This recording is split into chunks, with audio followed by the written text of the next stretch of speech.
श्री स्वामी समर्थ. तर तुमचं वेलकम आहे रेसिपी आणि बरंच काही यामध्ये. तर आज बनवलेले आहेत ब्रेड पकोडा. तर बघूया त्यासाठी काय काय घेतलेलं आहे.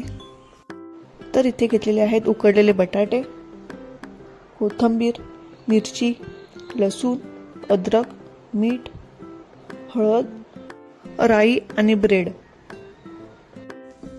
तर पहिले तर मिक्सरच्या भांड्यामध्ये मी अद्रक टाकते, मिरची टाकते आणि लसूण टाकते. तुम्हाला जसं तिखट पाहिजे असेल तसे तुम्ही मिरची घेऊ शकता. तर इथे आपल्या आता पेस्ट रेडी झालेली आहे. तर आता मी इथे पहिले बटाटे सोलून घेते. तर ही रेसिपी आमच्याकडे महिन्यातून एकदा नाही तर दोनदा होतेच. तर तुम्ही ही ट्राय करून बघा. तर इथे मी बटाटे सोलून आणि त्याचे स्मॅश करून घेतलेला आहे.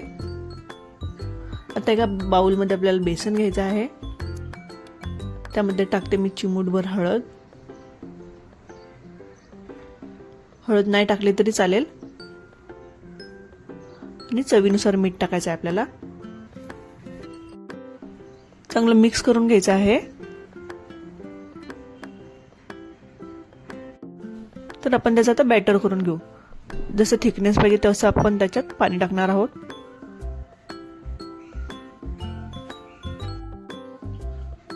चांगलं मिक्स करून घ्यायचं आहे. गुठळ्या ठेवायचे नाहीत त्याच्यात. तर अजून थोडं त्याच्यात पाणी टाकते मी.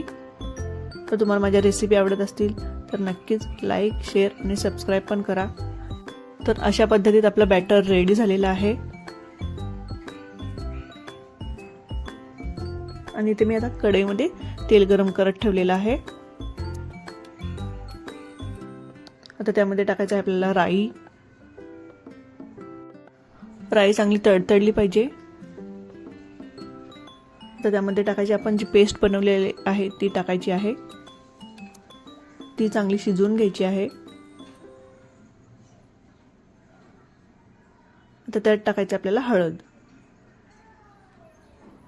चवीनुसार मीठ टाकायचं आहे. चांगलं एकत्रित करून घेते. बाहेरचा वडापाव किंवा ब्रेड पकोडा आपण नक्कीच खातो, पण अशा पद्धतीने आपण रेसिपी घरी करू शकतो. तर आता इथे मी उकडलेले बटाटे टाकलेले आहेत. चांगले एकजीव करून घ्यायचे आहे. ते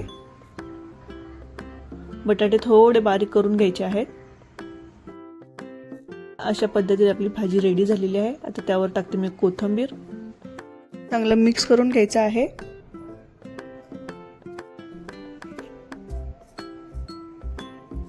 तर बटाटे आपल्याला पूर्ण स्मॅश करून घ्यायचे आहेत.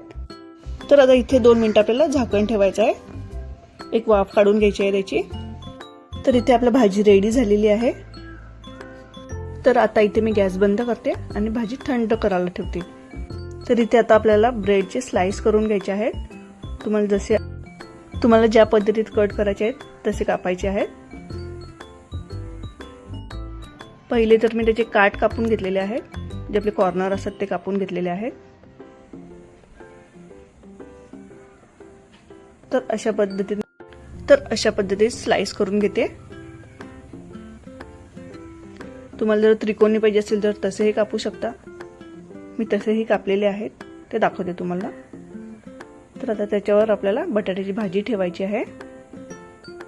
चांगली प्रेस करून घ्यायची आहे आणि वरती पुन्हा एक स्लाइस ठेवलेला आहे. तर इथे आपले पूर्ण झालेले आहेत भरून. आता इथे तेल गरम करत ठेवलेलं आहे मी.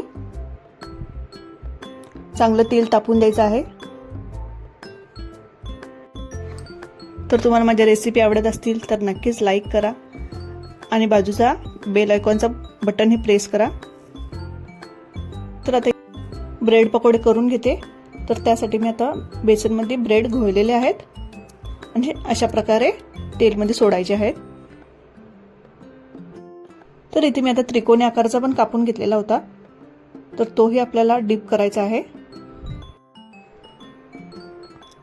आणि जास्तीचा बेसन आपल्याला असं काढून घ्यायचा आहे. तोही मी आता तेलामध्ये सोडत आहे अशा पद्धतीने. तर ते आता दोन्ही बाजूने आपल्याला फ्राय करून घ्यायचे आहेत. इथे आपल्याला कमी फ्लेमवर एक साइड तळून घ्यायची आहे.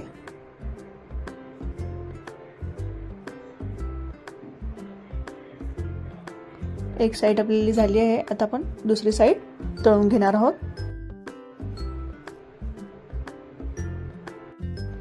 तर अशा पद्धतीने आपल्याला क्रिस्पी तळून घ्यायचे आहेत. तर इथे असे गोल्डन आपल्याला झालेले आहेत. तर तुम्हाला माझी रेसिपी आवडली तर नक्कीच लाईक, शेअर आणि सबस्क्राईब करा. तर इथे आपले रेडी झालेले आहेत. तर मी इथे चिंचेच्या चटणीसोबत ते सर्व केलेले आहेत. तर तुम्हाला त्याची रेसिपी पाहिजे तर आपल्या चॅनलवर अपलोड केलेली आहे. थँक्यू.